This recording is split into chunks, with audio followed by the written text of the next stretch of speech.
Good day mga lods. For today's video, may pupuntahan pala tayong e-bike. May re-repaint tayo sa Kalbiga. Let's go!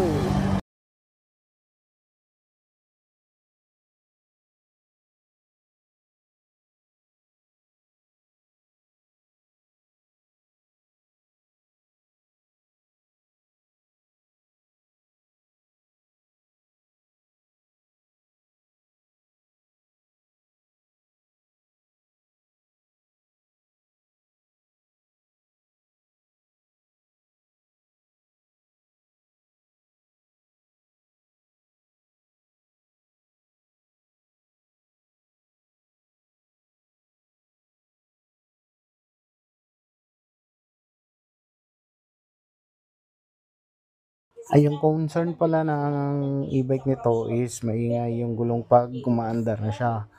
So tinanggal ko yung gulong para ma-check yung bearing niya. Din pagkabukas ko pa lang ng nut, nakita ko na yung bearing is sira na. Parang natuyuan siya ng grasa. Tanggalin ko muna yung gulong para ma-check yung loob. Natanggal ko na yung gulong, nakita ko na natuyuan yung grasa. So pinalitan ko siya ng bearing. So medyo madumi lang kasi kakakabit ko lang. Din pupunasan ko naman yan mamaya. Ito pala yung nilagay ko na bearing, yung pinangpalit ko. 6203 ball bearing yung pinalit ko.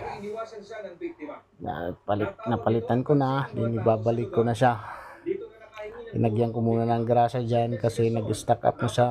Pag nag-stack up kasi yan, mahirap tanggalin. Suwabe na yung ano niya, ikot. Then ibabalik ko na din yung gulong niya. Pagkabalik nyo ng gulong, paikotin nyo muna. Yan, okay na yan. Thank you for watching.